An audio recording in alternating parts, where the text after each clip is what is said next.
বেলা বেলি সারাই আনেরা সুন্দরভাবে মোমো বানায় লাইতে পারবেন ঘরে। আসসালামু আলাইকুম, আনাইবাকে ভালো আছেন? আশা করি আনাইবাকে ভালো আছেন। আমি আলহামদুলিল্লাহ আনুগদাও ভালো আছি। যারা যারা অনার ফলো করা পেজটা ফলো করেন অবশ্যই ফলো করে দিবেন।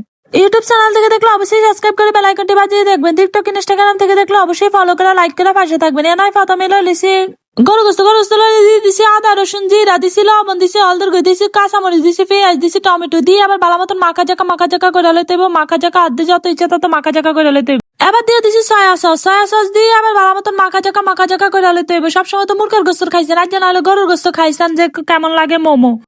এবার আমি সুন্দর করে দিয়ে দিছি কয়ার মধ্যে হালকা একটু তেল দিয়ে হেরে কিন্তু ভালো মতন দিয়ে দিতেছি। লাড়াচাড়া করে লইতেছি, লাড়াচাড়া করতেই থাকতে হইব। লাড়াচাড়া করে থামন যাইতো না, কি লেগে লাড়াচাড়া থামলে তো নিচে দিয়ে লাগিয়ে যাবে, তাই লাড়াচাড়া কোনো মতেই থামন যাইতো না। এখন যখন পানি বাড়ি যাইবো তখন দেখবেন যে পানি দিয়ে সুন্দর করে হয়ে যাইবো। আমি তো একবারে লাড়াচাড়ার মধ্যে রয়ে গেছি। লাড়াচাড়া করতে করতে দেখছি কি সুন্দর করে হানি বাড়িয়ে গেছে। আবার হানির মধ্যে কিন্তু কেকিন কষা যায়, বেশটা কোনো হানি আনরে দেওয়ান লাগতো না।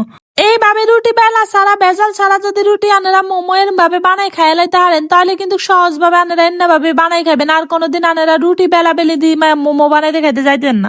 অনেকে বেজালের কারণে মোমো বানাইতে চায় না, তো মোমো একদম সহজ ভাবে আনেরা এরম ভাবে ঘরে বানাই খাইছাই না। তো মজা আনেরা চাইলে কিন্তু মুরগার গোস্ত দিয়ে বানাই খাইতে চাইতে পারেন। আমি কিন্তু গরুর গোস্ত দিয়ে বানাই খাইছি। সবসময় তো মুরগার গোস্ত দিয়ে বানাই খাই, জানলে করলাম যাই যে না গরুর গোস্ত দিয়ে বানাই খাই। নতুন নতুন রেসিপি খাইতে বেকারি তো ভালো লাগে, নতুন নতুন রেসিপি আইটেম করা দরকার আছে। আর ইদানিং টিকটক দেখতেছি ব্যাকে গরুর মোমো বানায়। আরে কি কই উল্টা পাল্টা, গরুর গোস্তের মোমো বানায়। সবসময় তো মুরগার গোস্ত দিয়ে বানাই খাইছি, আর মুরগার গোস্তটা আনতে খুবই ভালো লাগে, তাই গরুর গোস্তটা দিয়ে বানাই চাইছি। কি মারা যান হয়ে যাইব তখন দেখছি কি সুন্দর হয়েছে। অনেকে কিন্তু কেরম ভাবে করে না, কাঁচা রান্ধে আত্মা হেনে গিলে জানি গন্ধ কয়। আর মনে হয় যে গরুর গোস্ত দিয়ে রানলে হেনে গন্ধ কয়, গায়ে হেনে ইয়া করি না হেনে করি। আনেরা চাইলে আর মতো একবার করি হলে বানাই খাইছে তারেন। যদি বালা না হয় তাহলে আনেরা আরে কইেন, আর যদি বালা হয় তাহলে অবশ্যই আরে কই যাবেন কমেন্টে যে আপু বালা হইছে। এবার এখানে ঠান্ডা করোনা একখান প্লেটের মধ্যে ডালি লইলাম অনেক হলে আবার এক বক্স বাড়ির মধ্যে আর কি লইলাম আটা দিয়ে দিছি কমফোর্ট দিয়ে আবার বালা মতন আই যাই আগে বাড়ির মধ্যে ডালিয়া লইছি যে গরু গোস্ত কি মাগিন হে কি মাগিনটা বালা মতন গোল গোল করে লইতেছি। লই হারের মধ্যে আটার মধ্যে দিয়ে দিছি, আটার মধ্যে দিয়ে আবার হানি মধ্যে দিছি। হানির তেল লই আবার আটা মেঝে দিছি, আবার হানি মেঝে দিছি, আবার আটা মেঝে দিছি। এরকম ভাবে 2-3 বার করে লেবেন, 2-3 বার করলেই দেখবেন যে সুন্দর মতো হয়ে গেছে। হ্যাঁ আবার আরোগ্য করে লেবেন, এরকম করে আনেরা অনেকগুণ বানায় লেবেন। আমি অনেকগুণ বানায় লইছি।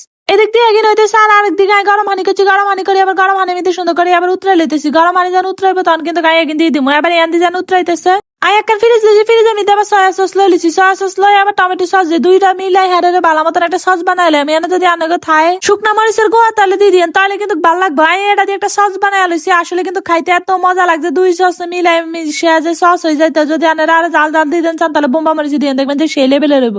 এবার এইভাবে সস বানানোর হারে দেখছেন কি সুন্দর সস হয়ে গেছে। সস অনের হারে আবার দিয়ে দেবো যে উতরাই না হানি হানির মধ্যে আবার সুন্দর করে অজ্ঞ করে